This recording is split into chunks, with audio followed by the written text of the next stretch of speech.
From Hollywood, it's time now for...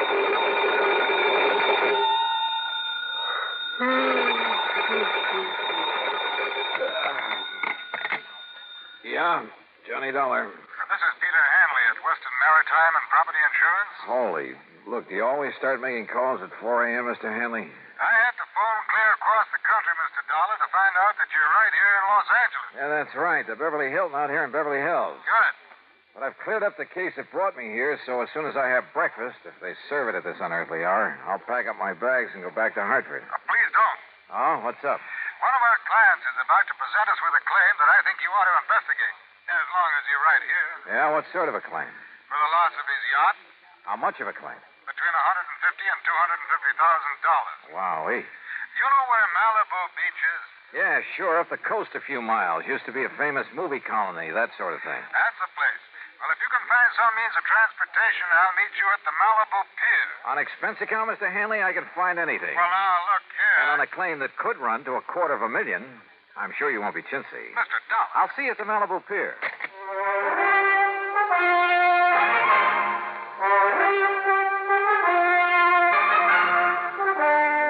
Bob Bailey in the exciting adventures of the man with the action-packed expense account, America's fabulous freelance insurance investigator. Yours truly, Johnny Dollar.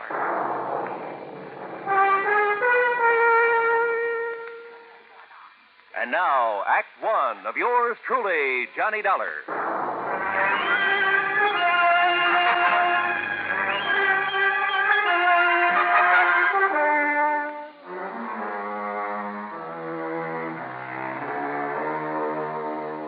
Expense account submitted by Special Investigator Johnny Dollar to the Western Maritime and Property Insurance Company, Los Angeles, California. Following is an account of expenses incurred during my investigation of the Malibu mystery matter.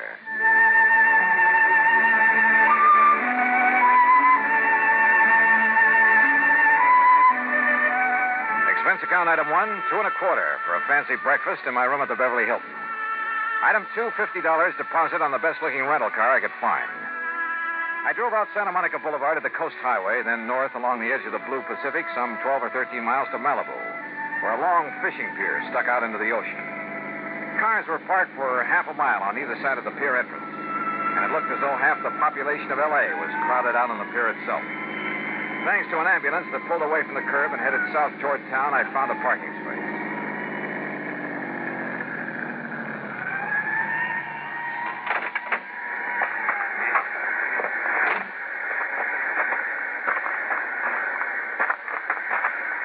Mr. Dollar? Here. Oh, hi, Mr. Hanley. Come along out on the pier. All right. What's all the mob so early in the morning? Apparently, word of an accident like this gets around quickly. What kind of an accident? Don't you see the Coast Guard vessels out there circling around? Yeah. Did this boat you were talking about sink out there? The Tatus, Mr. Dollar, a $150,000 diesel yacht. What happened to her? Apparently, it just blew up. Survivors? Mr. and Mrs. Randolph Merrill and the steward and deckhand managed to get into the launch they used for tender. They were picked up by the Coast Guard. The skipper went down with the yacht. At least no trace of his body has been found as yet. Captain Rollins. A few people just have to get back off the pit. Oh, Mr. Hanley. Now, this is Johnny Dollar, special investigator for my insurance company. Captain Rollins of the Coast Guard. Mr. Dollar? Hi, Captain. Have you found anything out there, Captain? Not a sign of the Tatus, Mr. Hanley. Yeah, it's mighty deep water. And I'm afraid that, like Mr. Merrill and his wife told us, she just blew herself to smithereens. Yeah.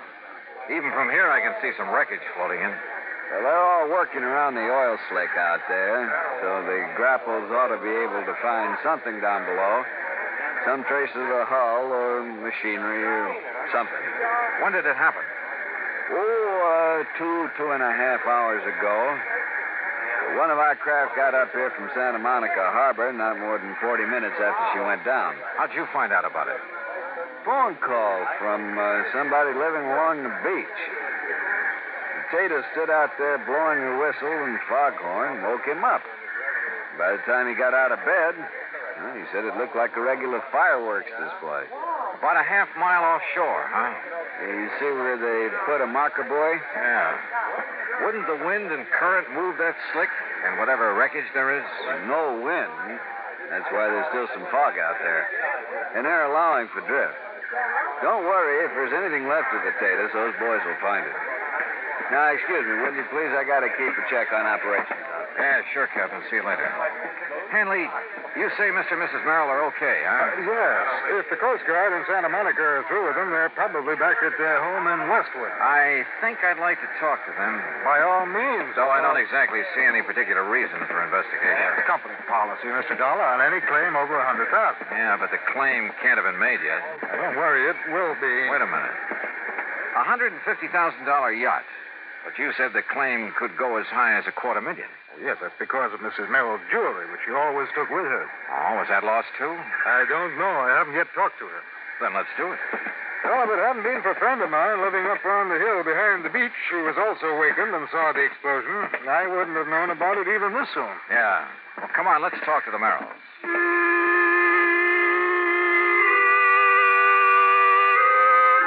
Pete Hanley had his own car, so I tailed him to the Merrill home in Westwood. It was in a nice, but certainly not a fancy section. I'd have thought a man with a $150,000 yacht would live in the snooty Bel Air property, the Brentwood Hills, Pacific Palisades. One of the sections that displayed a little more wealth. However, Mr. Merrill pretty well explained it. And quite frankly, when I had to take such a loss in selling out my plastics business, I decided we'd better retrench a bit. And really, Mr. Dollar, I don't miss that lovely big place we had in Bel Air one bit. After all, they're just the two of us, and we don't do a lot of entertaining. More coffee? No, thanks. As a matter of fact, Dollar, I was thinking of selling the taters for, well, to be frank about it, for purely economic reasons. Oh? Wouldn't it have been pretty hard to get your price for a boat like that? Possibly. Quite frankly, the maintenance on it alone became quite a burden after I lost my business. But no matter. Now the insurance will pay for her. Mr. and Mrs. Merrill, there is one thing that I must find out. Yes, Mr. Hanley. Mrs. Merrill's jewelry. No, thank heavens. No, that's safe. Oh, careful, dear, of the glass top on that table. Oh, sorry. No, you see, Mr. Hanley, the jewels were the first thing I thought of when the engine on the Tatus started making funny sounds and woke me up. Well, I am glad of that. Here they are, all safe and sound in the little casket I keep them in. Oh, look at them, Mr. Dollar. Aren't they beautiful? Yes, very. But now suppose you tell me just what happened out there on the yacht. They said they'd been cruising peacefully up the coast, all hands on board asleep except for the skipper at the wheel. Then the engine started making strange sounds, shaking the whole yacht. The Merrills and the crew jumped out of their beds and rushed on deck. By then, the captain had discovered something wrong with the fuel system, so he ordered them off from the tender while he tried to operate the extinguisher system. Then, barely minutes after they'd cleared her side, came a series of explosions. And that was the last they saw of the Tatus and her captain. As for the Merrills, they were humbly glad they'd been lucky enough to escape. Lucky? Suddenly, sitting there, idly toying with the jewels, I discovered something that... Yeah, believe me, this case did need investigation. Needed it bad.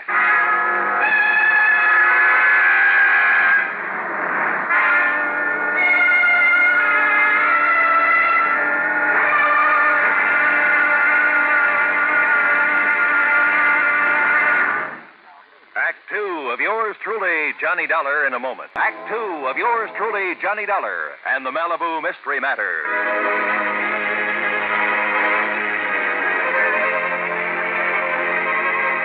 Remember when you were a kid and first found out about how mercury would plate a piece of gold, make it look like silver? How you went around putting it on everything made of gold that you could find? And remember when you first learned that a diamond could put a scratch on glass? How you went around with your mother's engagement ring, cutting grooves in window panes, glass tabletops, and so on? Okay. Sitting there, listening to the Merrills tell about the explosion on their yacht, I toyed with some of the beautiful jewelry Mrs. Merrill had been able to save. Jewelry insured for $100,000. Absent-mindedly, I dragged the diamond in one of her rings across the glass top of the coffee table a couple of times. Then again with pressure. And it did not cut into the glass. I tried a couple of the other so-called diamonds among her jewels. Same result. No result. Those highly insured jewels were paste. Well, Mr. Dollar, it looks like we have the whole story now. Yeah, it sure looks that way. And, Mr. Merrill, whenever you're ready, you just file your claim and we'll take care of it. All right, Mr. Hanley. And quite frankly, well, why kid about it? Now that I've lost my business, I can well use the money. Oh? Then I'm kind of surprised you haven't sold some of these jewels. Dollar, there is a thing called sentiment that even money can't buy. Why, of course, Mr. Dollar. Before I part with these jewels... Yes, I'm sure. Shall we go, Hanley?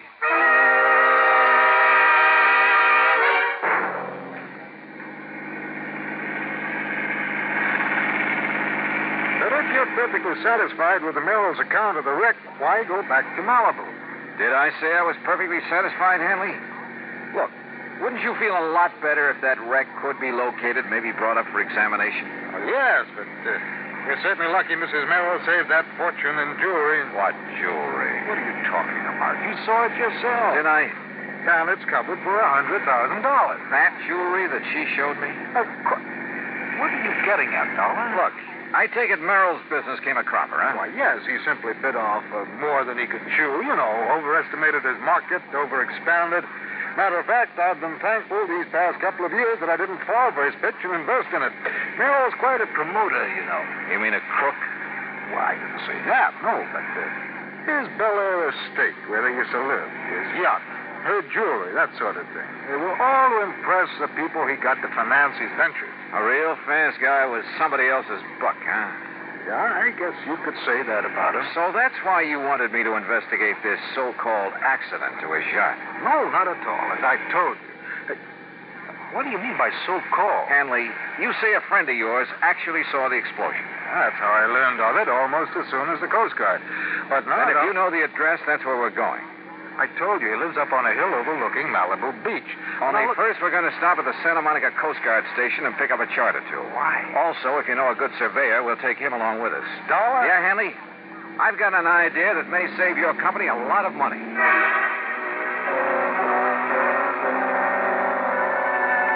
At the Coast Guard station, we picked up a navigation chart and a topographical map of the Malibu area. Then we picked up a surveyor named Barkley, who dragged along one of those tripod surveying instruments. Then on to the house of Hanley's friend up in the Malibu Hills. And from him, we got some information that began to bear out some of my suspicions. Yeah, that's right. That's right. When I heard the yacht's whistle and the foghorn, I hopped out of bed and I stood right here in this doorway to the porch. Leaning against it the way you are right now, Mr. Duncan? Yeah, that's right. Yeah. Well, of course, it was so dark, it was so foggy out there over the ocean. I was about to go back to bed, and then, boom, the boat exploded. Where? Oh, I can tell you exactly where. From here, that is. What do you mean? Well, the flash it made. It was, right square between those two trees. All right, Mr. Barkley. Set up your transit and get a line on that. Yep. Then plot the line on this map. Right. Dollar, look. You look, Hanley. See that marker buoy where the Coast Guard boats are looking for the wreck? Well, the line Mr. Dobkin has given us is nowhere near that. Well, yes. Mr. Dobkin, do you suppose any of your neighbors heard the noise and got up for a look? I certainly would think so. Then we really have something to work on. But, Dollar, I still don't understand. You will, Mr. Hanley. You will. Plenty. Act 3 of yours truly, Johnny Dollar, in a moment. And now, Act 3 of yours truly, Johnny Dollar, and the Malibu Mystery Matter. Pete Hanley, the insurance man, and Barkley, the surveyor, and I continued our interviews of people living along Malibu Beach who'd seen the yacht explode. Yes, sir. I just rose right up in bed, and I could see straight out my front window. And you saw the actual explosion, Mrs. Gray? I certainly did. Right out through there. Good, thank you. Okay, Mr. Barkley, get a beat on it with your surveying instrument, then plot it on the map. Right you are, Mr. Dollar. That's right, sir. I see the flash right the other side of that big oleander bush out there in the yard. And you were standing right here, Mr. Phillips? Exactly here, yes, sir. Why, it like lit up the whole sky. Okay, Mr. Barkley. Right? Why, even through the fog I could see it just as plain as day. I'll say I did. Gee. You see, we was having a little party, and I was just going in the kitchen to make us some scrambled eggs. Yes, well, now, just where... You know how it is, after being up all night and having some drink. Well, where were you When standing? the whistle started and the foghorn, we came out here. Right where you're and standing all now? of a sudden, Bluey, Gee, me and my friends, we thought it was the 4th of July all Okay, over Mr. again. Barkley, And you see what a take over. noise. Yes, sir.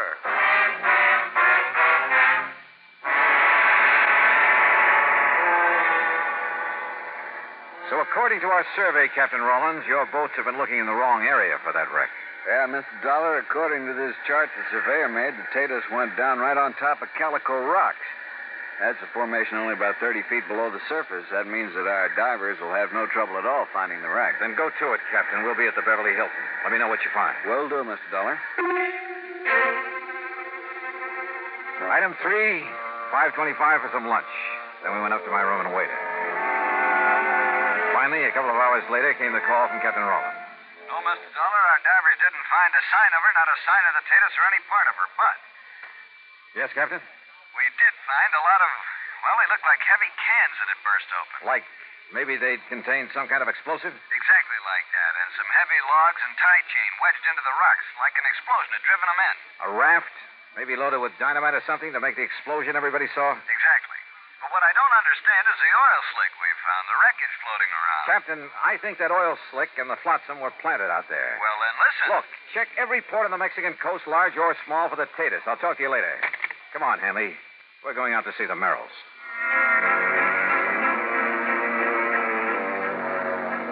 On the way out to Westwood, I wondered. I was satisfied. I was sure. I knew just how Merrill had pulled his little fraud. Little? What's little about a few $100,000? But I needed more than that for the sake of the insurance company who'd have to prosecute. So when we got there, I decided to try a bluff. Come in, Mr. Dollar. Mr. Hanley. I didn't expect to see you back here so soon. Yes, won't you gentlemen sit down? Merrill, I think you ought to know the Coast Guard finally found something out there off Malibu. Oh? Yeah. The remains of your skipper on the Tatus. What? That's impossible. Nancy. Also, evidence that he'd been murdered. Murdered? Probably by you, Merrill. No, he's still alive. What? Wait, Nancy. Can you prove it? Yes. Or would you rather have your husband charged with his murder? No. He's in Mexico with the yacht. Nancy, be quiet. That's what I figured. At some remote little port on the coast of Mexico, he and the Tatus. Dollar. Where the yacht can be completely gone over, disguised. Meanwhile, of course, you thought you'd collect the insurance on her because of the completely phony wreck you almost got away with, thanks to the fog and the darkness. Nancy, you fool. I could. All right. How did you find out, Mr. Dollar? Your wife's phony jewels tipped me off that you're not exactly paragons of virtue. Phony, Mr. Dollar? Paste, Hanley, and nothing else. And I'll lay odds they'll sell the originals, that they plan to carefully lose the fakes. Why didn't they claim to lose them in the wreck? Oh, that would have been overplaying their hand. Apparently, having saved those jewels made the wreck look all the more legitimate. But the really clever stunt was dumping oil on the water and some odd bits of wreckage away from the spot where they blew up the raft. Yeah, it almost kept the Coast Guard from finding the cans of explosives they'd used for the little fireworks display. But, Merrill, the only thing around here that's been sunk is you. Dollar, I'll fight you and this insurance company with every legal trick in the book. You know something, Mr. Merrill? I don't think you'll get to first base.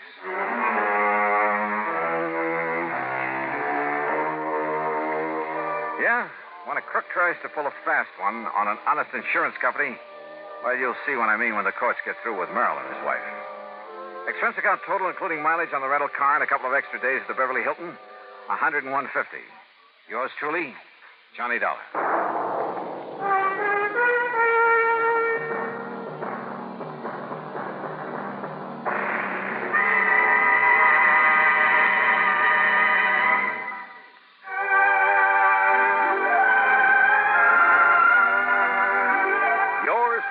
Johnny Dollar, starring Bob Bailey, originates in Hollywood and is written, produced, and directed by Jack Johnstone.